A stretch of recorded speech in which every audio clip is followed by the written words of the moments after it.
ऐसे परिवार जो हर रोज नशे के अंदर डूब रहे हैं, जो नशे के अंदर खत्म होते जा रहे हैं, उन परिवारों को बचाने का हम सबका जिम्मा है भाई। और मैं खास तौर से मेरे नौजवान बालक है भाई, जो हमारा देश का भविष्य है, और जो बच्चे जो हमारे देश का भविष्य, अगर उनके ऊपर संकट आए तो लड़ाई कौन लड़ेगा भाई? बताओ भाई, जवाब दो, लड़ाई कौन लड़ेगा? नशा मुक्ति सेना लड़ेगी, आप सब लड़ोगे। जब किसी ऐसे परिवार के ऊपर मुसीबत आए, जब किसी ऐसे परिवार को आप देखो कि उसका परिवार का बच्चा जो है नशे के अंदर चला गया, तो वहां भाई उनके तमाशा देखने की बजाय मैं आप सबसे हाथ जोड़ के बेनती करूंगा, उसके साथ खड़े हो जाना।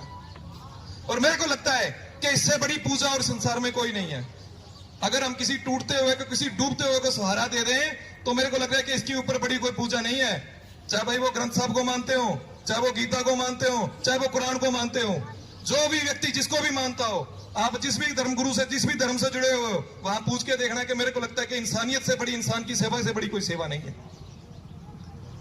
हम कितना भी पूजा पाठ कर लें, लेकिन अगर हम कहीं असल में अपनी जिंदगी में किसी की मदद नहीं कर रहे, तो वो हमारी सारी पूजा पाठ बेकार है भैया। हमें पता है कि क्या अच्छा है और क्या बुरा, लेकिन अगर हम अच्छे को अच्छा कहने में और बुरे को बुरा कहने से डरेंगे, तो मेरे को लग रहा है हमारी वो पूजा बेकार है। हमें अपने साथ साथ, अपने परिवार के साथ साथ, अपने जो समाज, जिस समाज में हम लोग रहते हैं, जिस इलाके में हम लोग रहते हैं, जिस शहर का हम लोग हिस्सा है, जिस जगह हम रह रहे हैं, और उस जगह में अगर कोई दिक्कत है, जिस जगह में हम रह रहे हैं उस जगह में कहीं कोई बीमारी फैल रही है, तो भाई उसके खिलाफ हम सबको इकट्ठे होकर लड़ने की जरूरत है।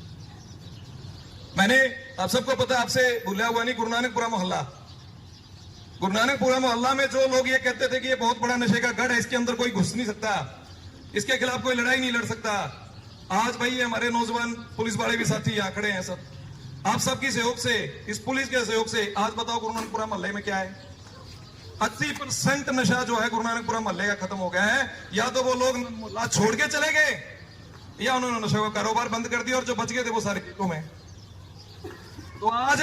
वो 80% नशा कम होने का कारण क्या? कि हम सब लोग जाके, हम सब लोग खड़े हो गए, उसके विरुद्ध हमने एक लड़ाई लड़ी, उसके खिलाफ हम खड़े हो गए। और अगर आप लोग ना खड़े होते तो ये जो चल रहा था रोज भाई, हर रोज किसी न किसी बच्चे को नशा देने का वो काम कर रहे थे, उनका व्यापार, उनके अपने चंद पैसे के चक्कर में वो किसी की बच्चे को जहर देने का काम कर रहे थे। अगर कोई वहां एक ठीक ठाक व्यक्ति रहता था तो ये बताने में वो संकोच कराया करता था कि मैं गुरु नानकपुरा मोहल्ले से। ये सच्चाई है नहीं है? बताओ जी, झूठ बोल रहे हो तो बोलो यार। 35, 40, 30, 20 ऐसे लोग जो पूरे मोहल्ले को बदनाम कर रहे हैं,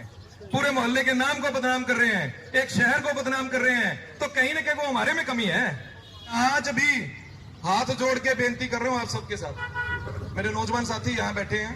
भाई, अगर अपने आने वाली पीढ़ियों को, अपने भविष्य को बचाना चाहते हो, अपने बच्चों को बचाना चाहते हो, अपने बच्चों को आप ये सपना देखते हैं जो माँ बाप कि ये बड़े होके कहीं अच्छे अफसर बने, कहीं अच्छे अधिकारी बने, इस देश के लिए काम आए, क्योंकि वो देश के एक पूंजी है, तो उनको बचाने का काम हम सबका है। माँ बाप ये नहीं चाहता कि उसका बच्चा नशा करे, लेकिन अगर उसके घर में वो बच्चा कहीं ना किसी दुर्भाग्य से वो नशे में लग गया, पर वो सामाजिक रूप से, आर्थिक रूप से खत्म हो जाता है, कमजोर हो जाता है, तो ऐसे लोगों का सहारा बनने की जरूरत है। जो हमारी एक कमेटी का गठन होगा, वो कमेटी जो है उन लोगों का सहारा बनने का काम करेंगे। हमने बहुत सारे ऐसे परिवार देखे जो इलाज करवाने में भी संभव नहीं है, हमने बहुत